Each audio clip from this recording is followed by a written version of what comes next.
Hola a todos y todas, bienvenidos nuevamente al Rincón de Atso, lugar de podcast y videopodcasting realizado por el Grupo Sociedad y Estado Ángela María Fernández, que participa en el Centro de Estudios Históricos y el Instituto de Ciencias Sociales y Humanas de doble dependencia, con el CONICET y la Universidad Nacional de Mar del Plata. En la dirección Francisco Colonna, productor ejecutivo Max Van Haubert, diseño gráfico Florencia Benítez, musicalización Juliana Quiñones y en la locución Roque Colonna. Los distintos capítulos del Rincón de Atso los encontrarás en el canal de YouTube de Aportes de la Historia y en iVoox.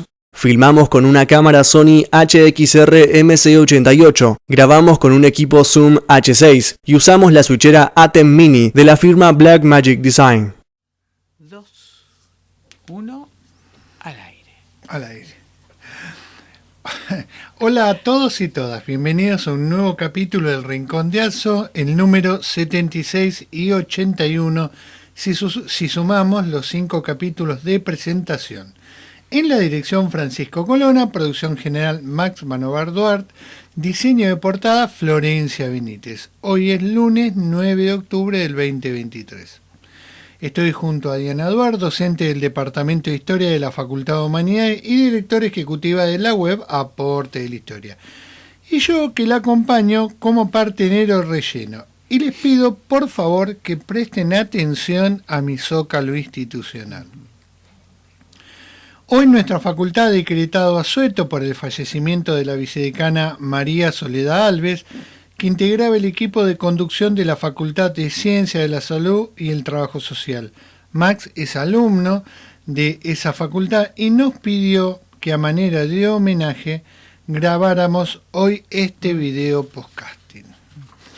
Además, Diana, hace 27 años nacía Max. Él es el creador del Rincón de Atso, fue su día y nosotros simplemente la continuamos. Así que aprovecho este momento también para desearle feliz cumpleaños a su mamá, que me está acompañando en este video podcasting y desde hace 38 años soñamos juntos muchas cosas. Hacemos la aclaración recurrente que este capítulo está pensado para un público determinado, los alumnos que están cursando la materia Historia Americana General Preindependiente en el segundo cuatrimestre del 2023 y asimismo para graduados de nuestra disciplina y de otras afines. Sabemos que la posformación es muy importante para actualizarnos, especialmente para los colegas que van a transformar este material para sus clases en los colegios medios. Y estimamos que se suman otras audiencias que consuman SVOD o FVOD en la ventana de aporte de la historia que se emite en la plataforma de YouTube. Entonces, es una clase que se ubica en torno a procesos de enseñanza-aprendizaje universitaria y establece lazos de comunicación durante este proceso, con escenarios híbridos o combinados tal cual lo plantea la CONEAU. Desde este humilde lugar, estamos discutiendo desde hace muchos capítulos el lugar de lo sincrónico presencial, sin falsa modestia, adelantando el debate tan necesario en dichos procesos de enseñanza-aprendizaje en lo que hoy se plantea como aulas reconfiguradas. En este punto, nuestro agradecimiento al CIED, Universidad Nacional de Mar del Plata, por los cursos que nos han brindado. Mucha claridad en los objetivos que nos ha propuesto y nos ha permitido aplicarlo desde Aportes de la Historia. Especialmente Alejandro González de la Universidad Nacional de La Plata, en el cual tuvimos la oportunidad de hacer un curso sobre inteligencia artificial, y bueno, no tuvo una paciencia infinita porque habíamos arrancado a demasiada velocidad.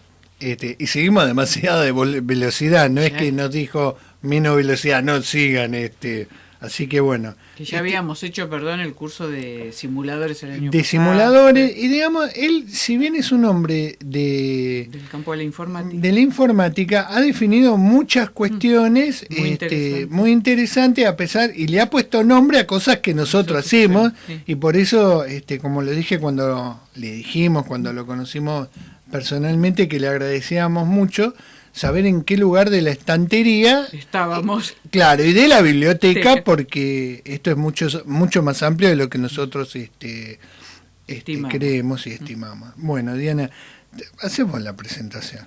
Bueno, antes de hacer la presentación, pregunta 1. Sí, ¿El audífono tiene pila? sí, está haciendo pim, pim, pim, pim, Pim, pim. pim, pim. Está haciendo como una Perfecto, musiquita. porque si no es Sí, como trabajar un poquito en el vacío. sí. Segundo, Pero te leo los labios, yo tranqui, medio complicado, pero bueno. Y segunda cuestión, muy linda remera. La Sí, verdad ¿te te gusta? felicito. Sí, es la remera oficial ahora que voy a usar esto. Para los podcasts. Buah, Sí. Me alegro mucho. Gracias, Diana. Bueno, buenos días, buenas tardes, buenas noches, como decimos siempre, en función del momento en que vayan a escuchar y a ver este video podcast.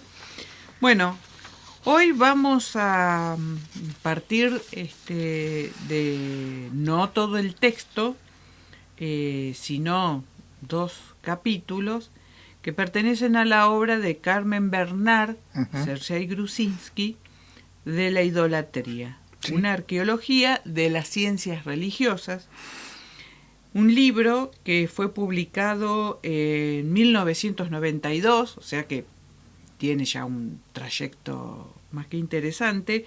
Fue publicado por Fondo de Cultura Económica en México. La versión original en francés se había publicado 4 años antes, en 1988. De este texto vamos a abordar principalmente 2 cuestiones, uno que tiene que ver con lo que se denomina en el texto la red lascasiana, y luego el capítulo vinculado a extirpaciones, que en realidad el primero sirve de encuadre y de formato para comprender qué sucedió en el segundo caso, en el caso del segundo capítulo. Entonces, esta es la idea para ver un poco qué sucede respecto de el rol. Sabemos, y lo hemos dicho en podcast anteriores, lo que significa el proceso de evangelización a Correcto. partir de Sí, la sí. conquista de América, específicamente para el caso de la corona castellana, Sí. ¿no? Porque están las otras experiencias para Sí, no sí. correrlo de lugar. Sí, Así sí. que, en función de esa es la idea, este pensamiento que va a desarrollar las casas, que lo vamos a ver en el siglo XVI, pero bueno, las casas desarrolla esta cuestión en el medio o con un escenario de fondo, que es algo que yo te iba a pedir que hiciéramos una breve referencia, ¿no? Yo, ¿sabés qué? Cuando vos me pediste esto, yo más que breve referencia, es como yo lo planteaba en el cole, cada vez que tenía que dar este tema, que eran las reformas religiosas, que para mí era un tema central junto con el Islam. A mí me tocaba un periodo que tenía que ver el nacimiento del cristianismo, también la aparición del islamismo y también las reformas protestantes. Y esto lo planteaba porque, como siempre digo, nosotros teníamos que conectar el pasado con el presente y el presente con el pasado, robándole la idea a Erich Hoffmann, ¿no? Por supuesto. Y lo primero que yo decía era que las reformas es el resultado de un largo camino que se está dando dentro de lo que se podría denominar territorialmente el cristianismo occidental, como mediador de la doctrina en Roma. Hay muchas disputas sobre qué es la doctrina. No es propiamente Lutero no es una emergente, sino que es una discusión que se viene dando hace muchísimo tiempo. Ya sabemos que hay cismas, como fue la Iglesia de Oriente, que nosotros vamos a conocer como la experiencia, si vos querés, de la Iglesia Ortodoxa rusa o la Iglesia Ortodoxa griega o otras iglesias ortodoxas, que perduran hasta nuestro día y que pasan sin ningún tipo de explicación, ñañi, en el aula del secundario, ¿no? No. Vemos al Papa que está reunido con personajes que se visten de manera medio rara para nosotros, que son estas iglesias ortodoxas, pero que tienen una existencia previa y que también yo creo que hay que definirlas en este juego de religiones y decir dónde está en ese momento y qué están discutiendo. Pero lo cierto es que las reformas protestantes van a producir un cisma en el orden que venía salvaguardando Roma, como dije, previo de esa disputa. Y yo básicamente lo que siempre discutía con los chicos es decirle, esto lo podemos plantear en el tema de tolerancia e intolerancia. Y volví a hacer una conexión para mí muy necesaria, que es lo que sucede en Irlanda, digamos, entre esta disputa entre protestantes irlandeses y católicos irlandeses. Más allá que sabemos que atrás hay cuestiones políticas y esto emerge como un diferenciador. Pero lo cierto era la tolerancia. Ahora, cuando yo hablo de tolerancia es aceptar al otro en su creencia religiosa, porque también había intolerancia dentro del protestantismo y había claras definiciones de Lutero con un señor que después empezó a decir, no, mirá, nosotros somos los elegidos, en el cual se basa la doctrina puritana. No voy a abrevar eso, pero primero, un marco muy general del cristianismo, del catolicismo, cuáles son las diferenciaciones previas. Y después que este conflicto que eclosiona con Lutero viene muy larvado. Y se van a producir estos casos de tolerancia e intolerancia. Yo lo planteaba en ese caso. Una vez una persona me dijo, bueno, pero en ese momento, ¿cuál sería un caso de intolerancia? Y se me ocurrió contar la historia de Carlos Gisborne en El Molinero, en El queso y los gusanos, que inaugura la microhistoria. Entonces le decían, fíjese, una persona determinada que está alejada de la disputa que hay, que no la conoce, ni siquiera si se la planteaban la entendería. Él lo que dijo, bueno, yo tengo una interpretación sobre la Virgen María. Obviamente la Inquisición se puso a observar qué es lo que estaba pasando ahí, si eran todos los de la aldea o era este molinero que estaba diciendo cosas que no tenía que decir, ¿viste? Y más en ese momento, la Inquisición tiene un poder, un piso y un poder muy importante. Y los chicos obviamente lo conectaban muy rápido con mi película preferida, El nombre de la Rosa, y con Bernardo Guy, que como el famoso inquisidor. Exactamente.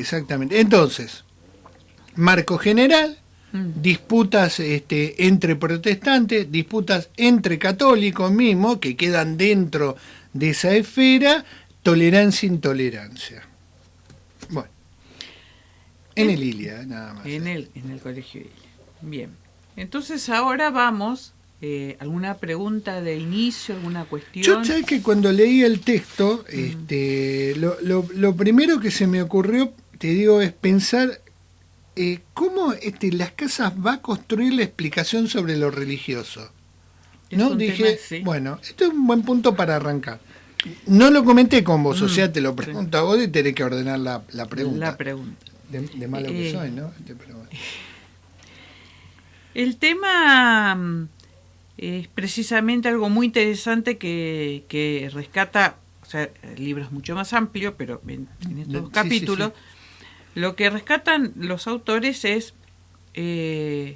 la formulación de un esquema argumentativo que va a elaborar las casas en función, podríamos decir, en el marco de una escolástica, ¿no? Que intenta explicar los distintos planos en los cuales se va desarrollando ese fenómeno que es la creencia.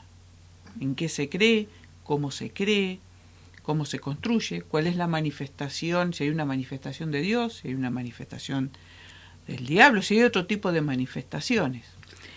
Y es interesante porque todo este esfuerzo argumentativo que hace las casas, ¿no?, para poder llevar adelante las casas es muy crítico del proceso, de la forma en que se desarrollan ciertas actividades de evangelización. Entonces él, por ejemplo, hace una crítica muy importante cuando señala el caso en Nueva España de los franciscanos, que llevaban de a 4.000 a 5.000 indígenas un día domingo cerca de un río, los hacía cruzar el río a la usanza, o sea, del sacramento del bautismo, y los consideraba cristianos, bautizados. Y Las Casas era muy crítico. Él decía que Bueno, el proceso de evangelización era algo más sí. profundo. Ya trabajamos Sí. nosotros sobre esta cuestión en la lucha por la supervivencia en la América colonial de Sweet y Gary Nash, y digamos Francisco Colonna y Y Juan Cruz Olivia Pipi hicieron 4 pequeños capítulos que fueron respecto. publicados. Sí. Entonces, Las Casas, o sea, todo este entramado, todo este trabajo que se va a ver en el siglo XVI, no va a estar en el siglo XVII. Porque en el XVII, que es es el segundo capítulo de las extirpaciones, directamente se va a idear una acción sobre ciertas manifestaciones de hechicería, de magia, de curanderismo, pero Sí. no va a haber un andamiaje de argumentación, sino que se va a ir a la acción y después Sí. lo vamos a explicar. Entonces, Las Casas parte de una cuestión muy sencilla, establece que hay una ley natural, ¿no?, que es común a todos los hombres, sean cristianos o sean paganos. Acordémonos de del famoso debate que Las Casas sostiene con Sepúlveda. Por supuesto, ¿de dónde abreva Las Casas? De Aristóteles, de San Agustín, de Santo Tomás. Y en función de eso él dice, bueno, el hombre tiende a desarrollar instituciones, ¿no? Entonces, así como los antepasados de los europeos fueron generando distintas etapas institucionales de organización, también sucedió lo mismo con el mundo precolombino. Exactamente. ¿No? Entonces dice, la creencia está por encima de lo institucional, es algo muy profundo. Dice, el hombre, ¿no?, tiene un conocimiento innato de Dios, no dice que Dios. El hombre tiene una necesidad innata de creer en Dios. Y ahí sí él comienza con una explicación muy interesante, que es diferenciar, porque una cosa es la creencia y otra cosa es la religión.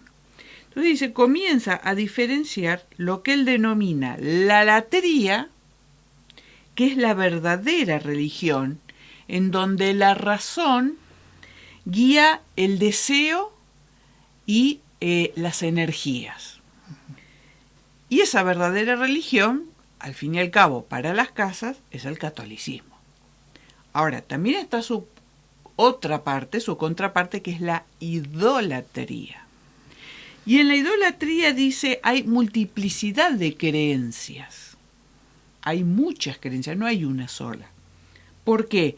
Porque la razón, dice, es desviada por el deseo y por la energía. Es más, dice, hay ausencia de razón. Es interesante si tenemos en cuenta que siempre la tensión entre fe y razón había sido más que importante. Pero por supuesto, él está apalancando en este momento sobre esta cuestión de la ley natural que cubre a todos los hombres. Dice, en realidad, dice, la cuestión no es la materialidad de la creencia. ¿Qué significa? Que podemos creer en una piedra, en un trozo de madera, en un animal, en un árbol, y ya vamos viendo hacia dónde se dirige Las Casas. Sino que esa creencia remita al diablo. Porque es cierto, nosotros sabemos muy bien que Grusinski ha trabajado en otros textos la forma en que se construye la imaginería americana, sí, y cómo las órdenes religiosas le fueron permitiendo a los indios que hicieran una adaptación en la copia, cuando se pintaban las capillas, que es el texto, por ejemplo, de Misquilpam, en donde le habilitan ciertas superposiciones, ¿no?, cuando trabaja monos y centauros y esa cuestión. Entonces, el problema acá está quién lo inspira, no la materialidad del culto. Porque en última instancia, en una capilla hay materialidad. Hay un crucifijo, hay un Jesús, hay una imagen de la Virgen, ¿no? Está la pasión de Cristo, está en la imagen de los santos. En los católicos. Ahí va. punto aparte. Precisamente en función de lo que vos señalaste, lo que los protestantes acusan a los cristianos es de ser iconoclastas. Claro. De que hay mucha imaginería, Sí, ¿no? sí. Bueno, entonces guarda porque ahí es un límite muy interesante, ¿no? Para trabajar con los chicos. El culto, la religión, la creencia es un hecho universal que va tomando y que va llevando un camino que no precisamente, dice Las Casas, se desarrolla de la misma manera, es sincrónico para toda la humanidad. ¿Por qué? Porque él comienza a señalar, o sea, nuestros antepasados, que eran paganos, eran politeístas, sacrificaban animales, rendían culto a las fuerzas naturales, a determinados animales, Sí. y sin embargo, dice Las Casas, con el tiempo, en ese proceso de conocimiento de Dios, todos terminamos en el cristianismo. Lo que él está buscando es justificar que los indios americanos están pasando por una etapa, nosotros diríamos ahora que se usa tanto, asincrónica, y por lo tanto es una cuestión de guía para que ellos en algún momento también llegan a esa creencia de Dios, ¿no? Entonces, lo que Las Casas busca explicar en realidad es poder diferenciar la falsa religión de la verdadera religión. Sí. Dice, se adora, dice Las Casas, lo que sucede es que se adoran a distintas expresiones de la divinidad, no a la divinidad misma, ¿no? O sea, lo ponen en una categoría universal muy elevada. ¿Por qué lo dice? Porque dice, bueno, sí, ellos en el fondo hay una divinidad superior. Lo que sucede es que van adorando distintas manifestaciones. Siempre en Las Casas hay un esfuerzo por justificar las prácticas y las creencias de los indios americanos. Me miras con cara de picardía. No, me estaba acordando de esta película Manto Negro, que se convierte en un debate de lo que es el cielo y por qué el cielo de los hurones era mejor que el cielo de los cristianos y por qué le hacían elegir un cielo que no les convenía. Está planteado de una manera muy graciosa, pero también dramática. Claro, dramática en un punto, porque los obligan a hacer una elección del bautismo para salvarse de la epidemia, pero bueno. Entonces, Las Casas dice, y lo que argumenta es que la idolatría no hay que mirarla como una desviación, sino que hay que combatirla porque es una manifestación del diablo. Correcto. El El diablo, siempre ese temor del diablo, el diablo. El diablo. Ya lo tratamos eso de los miedos, cuando hablamos de eso. En los Exacto. primeros podcasts.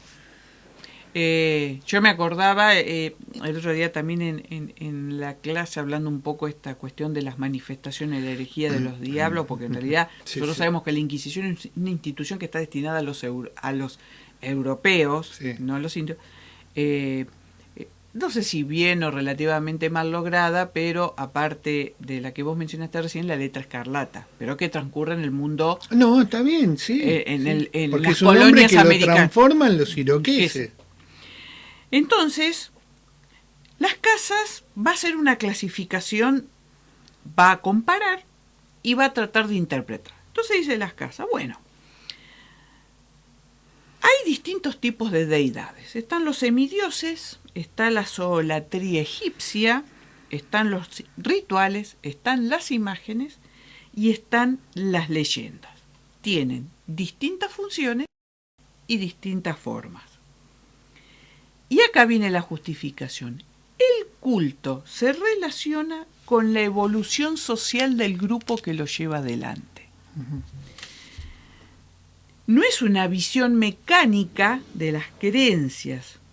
Entonces dice, hay cultos monstruosos, dice él.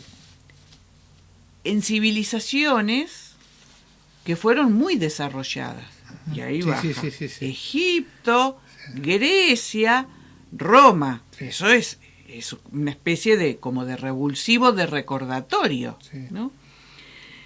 Y apela a hacer un estudio comparado de las religiones. O sea, las casas, nosotros sabemos, o sea, está dicho ya en toda la forma, es una especie de etnógrafo, de antropólogo que busca insertar en el pasado europeo también el pasado americano. Él quiere explicar e interpretar, y con esa explicación y esa interpretación quiere dar un fundamento para poder justificar la realidad de las creencias de los indios americanos.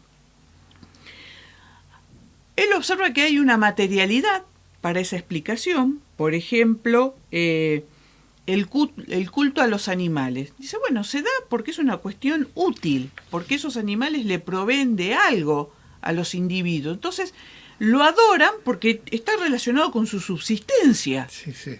¿No? O sea, pensemos hoy que hay religiones que no ingestan determinado tipo de alimentos, de animales, no de alimentos, de animales, porque desde la perspectiva religiosa representa una situación sagrada en un contexto muy particular de cada uno de los pueblos.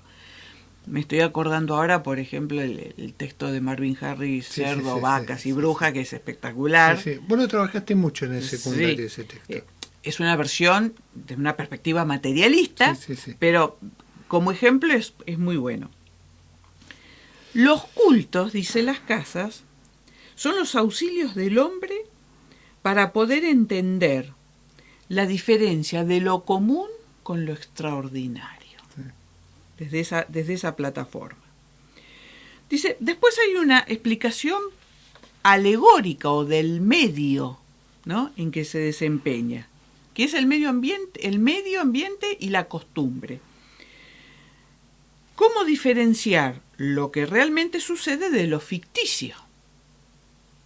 Entonces señala, cada creencia tiene un elemento que está relacionado con la moral, con su práctica. La influencia del medio es muy fuerte en Indias. Basta, claro, la selva, las montañas, no por caer en determinismo, pero esa presencia tan exuberante implica convertirla en una deidad. Es más, el padre Daniel, el padre Lafort le dice a Daniel, en esta tierra habita el demonio. Exacto. Y él se pierde en el bosque y ese hurón le dice, ¿cómo te perdés acá? No te podés perder en el bosque. Y él se pierde en ese bosque, pero lo que está viendo es la catedral, porque también estaba perdido. Claro. Ahí. Entonces... Manto Negro, estoy hablando de esa película. La educación también genera creencia, porque es la transmisión de los antepasados. Y más en un contexto en donde nosotros sabemos que en las culturas americanas esa transmisión se da de forma oral a través de los sacerdotes, que son sacerdote, curandero, todo en una misma mezcla, que son los que preservan, ¿no es cierto?, esa tradición. En el caso del mundo azteca tenemos sus pictogramas que van relatando, ¿no es cierto?, cómo es ese proceso y esas creencias. La idolatría también se puede explicar, dice las casas, por una cuestión de psicología o psicopatología. ¿Por qué? Dice, los niños, cuando son pequeños, son proclives a la invención de ritos, pensamiento mágico. Las enfermedades mentales los enfermos mentales tienden a ver y a hablar con seres imaginarios que no están. Los sueños, exactamente. ¿Puedo interrumpirte una cosa? Qué lástima que Manto Negro no puede ser pasada en el aula porque filtrada con esta lectura. Porque yo lo he hecho el análisis desde otra perspectiva y vos lo que estás haciendo me está remitiendo permanentemente a ese momento del padre Lafort. Total. Sí. Es una pena que no se pueda ver, y uno, vuelvo a repetir, no se puede abordar con este texto. Y por supuesto, ¿no? se le asigna al demonio su intervención para que lleve adelante prácticas mágicas. Por ejemplo, Huochiminda le Es dice a los hurones, que es el brujo, le dice, es un demonio. ¿Y por qué es un demonio, Diana? Porque vos ya lo has comentado varias veces, porque el padre Lafort escribió en un papel un hecho del pasado. Entonces, en ese momento lo consideran un demonio y hay que abandonarlo. No es, Sí, por sí, donde sí. lo mires es Sí. espectacular. Perdón, la interrupción. No, y entonces, al comparar, ¿no es cierto?, las casas, Grusinski apela al comparatismo, se llama el comparatismo lascasiano. En realidad, las casas lo que busca es comparar el nuevo mundo y el viejo mundo. Sí. Y en esa comparación, la que sale favorecida, es América, en detrimento del antiguo paganismo europeo. Claro. O sea, saca a Sí, relucir los ejemplos Tenía- más cruentos y más Y bestiales. los habían estudiado muy bien y lo habían registrado muy bien y permanentemente los evocaban como un peligro en Europa de que eso se vuelva a repetir. Entonces, Dulcinitas, es un dulcinita, diría. Sí.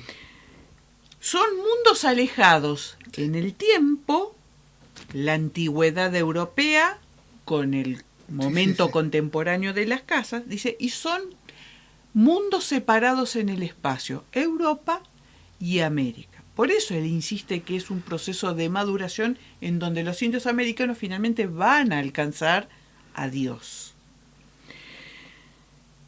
Su método, ¿no es cierto?, es comparativo, explora lo religioso como dato universal. Él trata de elaborar una ley universal acerca de lo que es la creencia.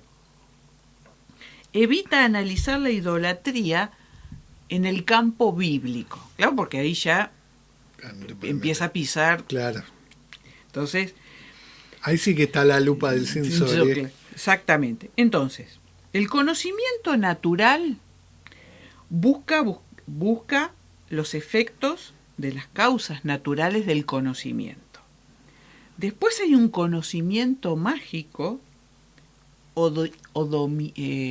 demoníaco, que es el que nos desvía. Sí. Es una desviación, porque el verdadero conocimiento va a ser el conocimiento de Dios, que esa va a ser la verdadera religión. Dice, la magia no es un pensamiento salvaje, y ahí nos podemos acordar de Claude Lévi-Strauss, ¿no? Sí. En este momento. Dice, es una perversión. Obviamente, él tiene que manipular, tiene que dar vuelta el timón hacia el lado del Pregunten si cristianismo. a Thompson en el siglo XVIII Sí, en Inglaterra, bueno, ¿no? Sobre la brujería y la magia que no puede ser desplazada y destronada del mundo rural británico. Estamos hablando del 18 con el anglicanismo y el puritanismo y un poco los católicos también persiguiéndolos. Entonces dice, hay una frontera intelectual entre lo natural y lo mágico. Sí. Entonces, esa frontera entre lo natural y lo mágico depende quién lo organice. Si es la ciencia, lo hará el hombre.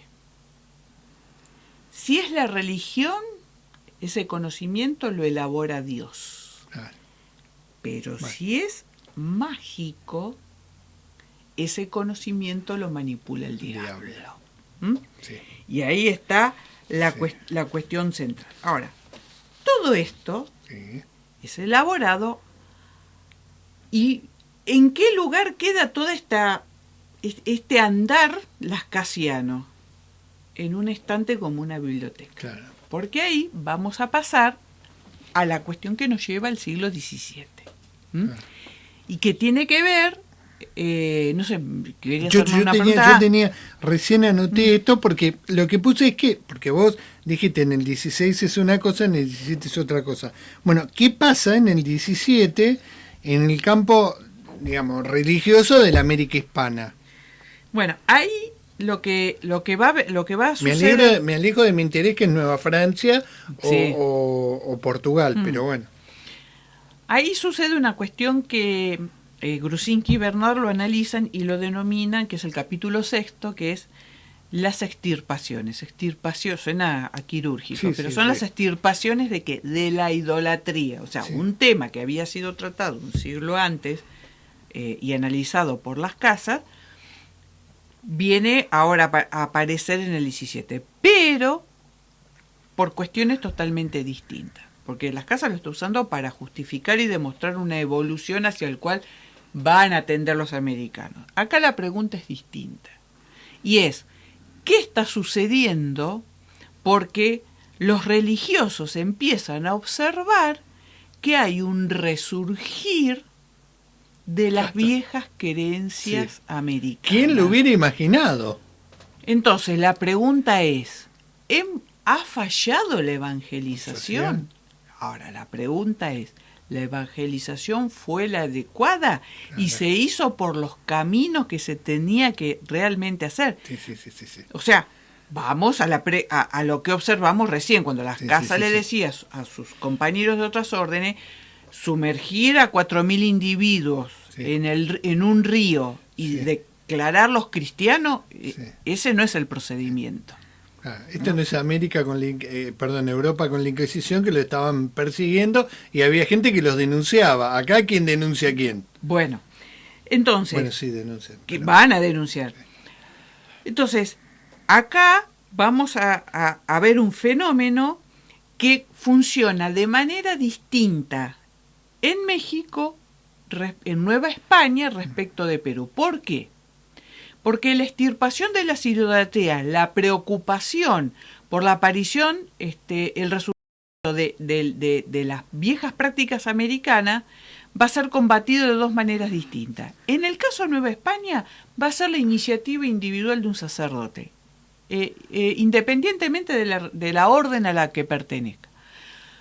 ¿Por qué puede aparecer ese celo vigilante, esa observación? Bueno, una, por la profunda creencia de defender la religión, y la otra también está esa cuestión susceptible de querer demostrar celo religioso frente a un superior religioso. Eso también hay en juego. Ahora, eso es México. O sea que en México la extirpación de idolatría se da a partir de la iniciativa individual de cada sacerdote. En el caso de Perú es una decisión y una política organizada por la Orden de los Jesuitas. Esto es una acción colectiva y ordenada. De los jesuitas, ni más ni menos. Ni más ni menos. Y en el otro caso podía ser independientemente de un sacerdote de cualquier orden. Entonces la pregunta y la preocupación es, ¿por qué este resurgir? Hay que tener en cuenta que, bueno, ya en el 17 estamos frente, para no andar, pero desde lo demográfico es catastrófico en la situación en que se encuentran las poblaciones americanas, pero hay otra cuestión. Ya no es la relación en forma de binomio español-indio. En el 17 tenemos españoles, indios, africanos, mulatos, mestizos, zambos, es otro. Una gama de color muy importante, diría alguien. Cambia la paleta, cambia sustancialmente. ¿Qué sentido? Es que se empiezan a filtrar otras prácticas y es lo que lo hace más dificultoso. Yo me acordé con este texto de una situación que nosotros hicimos en un podcast sobre los miedos. Cuando el autor cita y dice, en realidad lo cita Freud, cuando dice, el cristianismo en el mundo rural europeo medieval fue una pátina, pero así como muy lábil.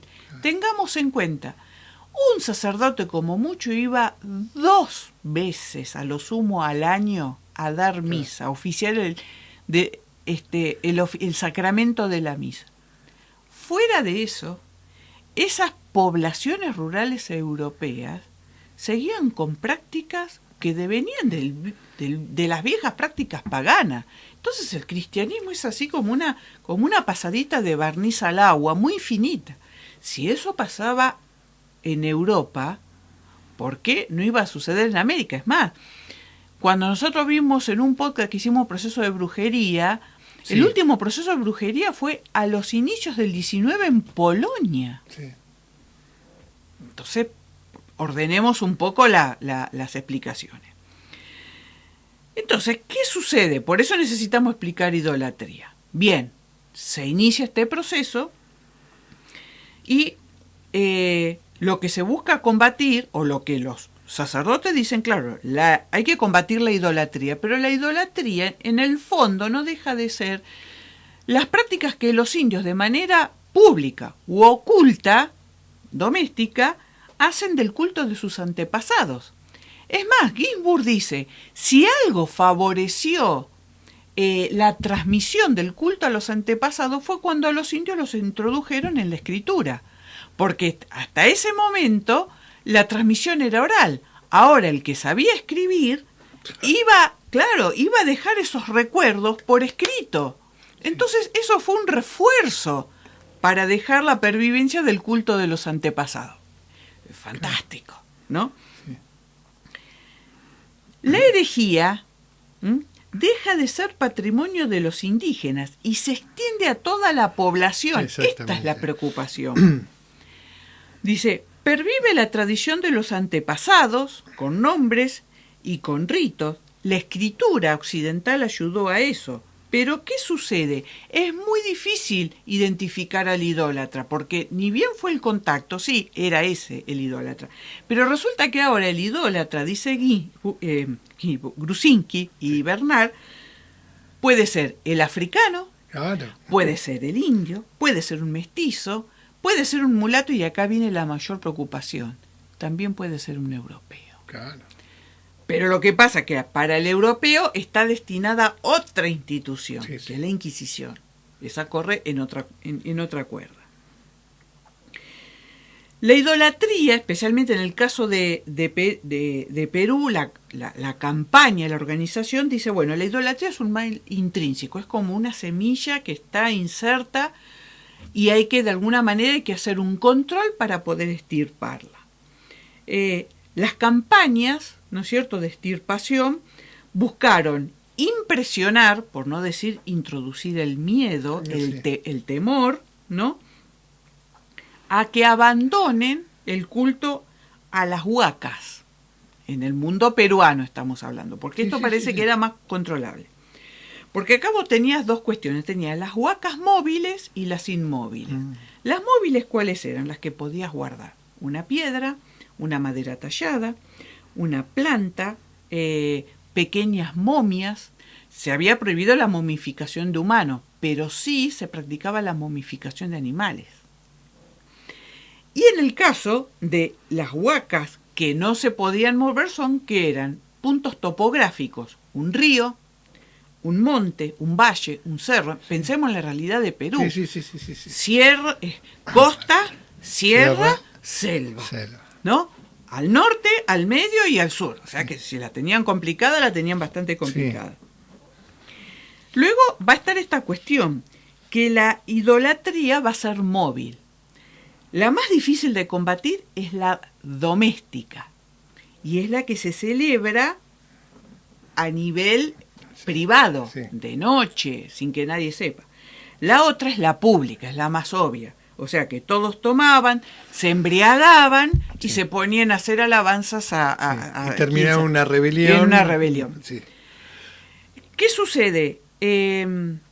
Una manera de hacer efectivo este tema de impresionarlos y de perseguir, hay un elemento que es fundamental, que hace un poco más exitoso, y es la delación.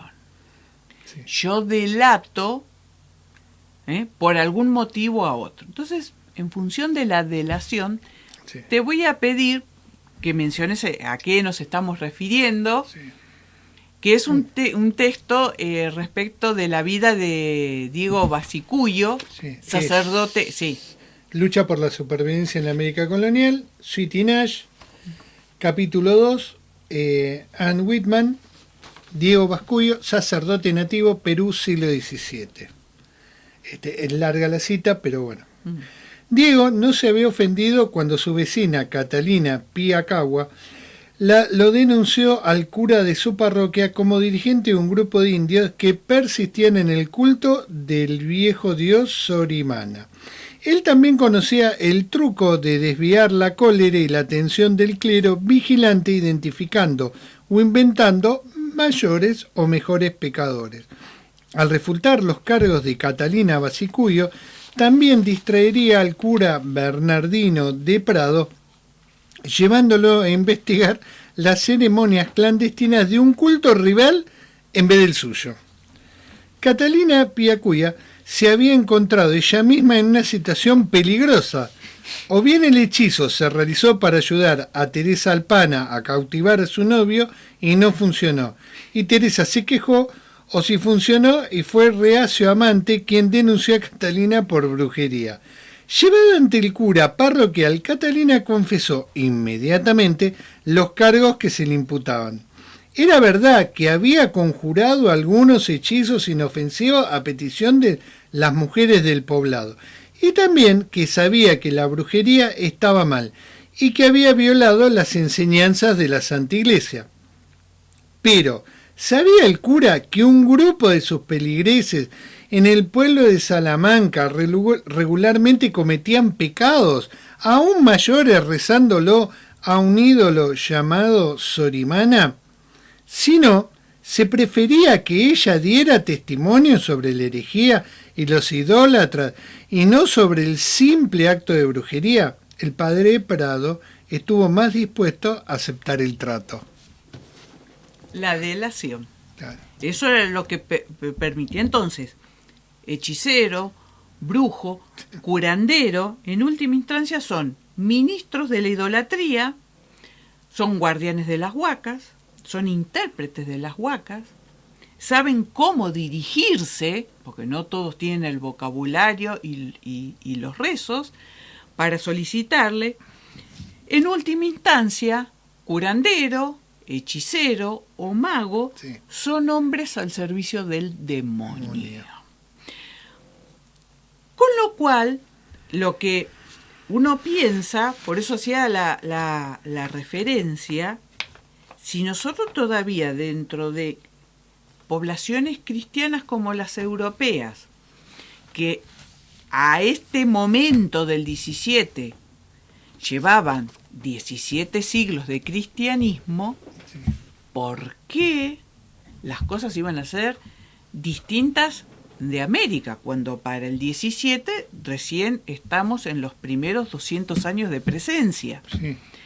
Pero es muy, o sea, Grusinki es muy exquisito, ¿no es cierto?, a la hora de analizar esta cuestión. Pero el tema de la delación y lo del sacerdote nativo me parecía fantástico. Y hasta la iglesia, yo me acordé de un ejemplo que no es que sea de extirpación, pero como también la iglesia maneja, porque está la cuestión del sincretismo. Entonces, cómo es muy finito lo que la iglesia va permitiendo que vaya permeando y qué es lo que va segregando. Pero que es un tema muy común, porque Sí. los docentes dicen, bueno, tenemos el sincretismo. Y lo otro, en lo que vos estás planteando, si uno pudiera hacer, digamos, yo cuando lo planteé en el aula del secundario, digamos, hice tuvo una enorme reducción, pero se comprendió fácilmente. Y, sí, fíjate. Y además sumábamos al sincretismo esta cuestión. Perdón. Fíjate que la iglesia, la imaginería, que es la imaginería, las vírgenes, los cristos, los santos, al inicio son típicamente de fisonomía europea. Pero resulta que después las vírgenes, los cristos, se van morenizando. Tenemos vírgenes y cristos más indiados, morenos, hasta van a aparecer vírgenes negras. O sea, tenemos encima el elemento africano, que eso sí que aporta. Bueno, que el elemento africano va a tener una incidencia muy fuerte sobre el tema de lo que es el curanderismo, ¿no? Y la cuestión, y con esto para cerrar, yo me acordaba un poco del culto a la Virgen de la Guadalupe, que es en sí misma hoy para México, se paraliza el país, ¿no? Pero en realidad la historia, que es muy particular, porque la Virgen, no recuerdo el nombre, la Virgen destinada para Nueva España era otra. Pero resulta que una orden había traído una virgencita de Guadalupe y que dio la coincidencia que su templo lo armó en una ermita que había sido un lugar donde los aztecas habían adorado a otros dioses. Entonces no se sabe por qué motivo, si los indios iban a ver a la Virgen de Guadalupe o iban ahí de una manera simulada para seguir recordando a ese viejo, a esa vieja divinidad azteca. Sea por lo uno o sea por lo otro, las procesiones cada vez se hicieron más numerosas y todos iban a la Guadalupe. La iglesia nunca más insistió con la primer virgen. La corrió, claro. Subió a Guadalupe. Y si esta produjo milagros, se investigaban poco y se daban por acertados. Exacto. ¿Y cómo trascendía esa noticia del milagro? Y de hecho uno ve, por ejemplo, en el Virreinato del Perú, depende de la zona y la región, empezamos a ver esos angelitos más morenitos, sí. Que son espectaculares. Así que bueno, es un tema que tiene por un lado una carga teórica, pero es muy práctica a la hora si uno lo lleva al aula media. Bueno, un universitario. Haremos unos capítulos de 8 minutos. Sí. Que se puedan volcar también para sumar a la explicación de la idolatría. Bueno, y acá podemos traer una cuestión. El capítulo que hicimos respecto de monarquías y la relación entre monarquía y religión. Porque otra cuestión, en el 17 tenemos un absolutismo pleno que no solamente busca el control de los cuerpos, también busca el control de las mentes. Bueno, si me permitís, antes de terminar, quiero agradecer al papá de Francisco Colonna, que adaptó la cacerola de iluminación y la chapaleta para que podamos usar. Hizo una adaptación argentina y solucionó un enorme problema que tenía un enorme éxito y que le inauguramos en este capítulo. Así que al papá de Francisco Colonna, gracias por todas las manos que nos ha dado para ir armando una infraestructura digamos que no necesitamos adquirir en otro lugar, que son más costosos, y además es bien argentina porque es adaptativa. Es adaptativa, el objeto original es importado, entonces no coinciden muchas veces el acople. Pero lo solucionó con una lata de durazno, les puedo asegurar que quedó espectacular. Estamos todos mirando así y varios que tienen la cacerola ya decían, esto es la solución. Y es verdad. Bueno. Diana, como siempre, un placer estar con vos, acompañarte en esta explicación que has dado también para tus alumnos de la Facu y que me hayas permitido estar con vos. Y feliz día también como mamá. Así muchas que bueno. Gracias. Un beso a todos. Un beso a todos y como siempre decimos, muchas gracias por acompañarnos. Ya saben, nos pueden seguir en el canal de aportes que tenemos en YouTube. Se pueden suscribir. Si les gustó, les da un like y nos vemos la próxima. Nos vemos en el próximo encuentro. Bueno, un beso hasta la próxima, Diana. Gente. Hasta la próxima, Carlos. Nos vemos. Adeno. Puñito.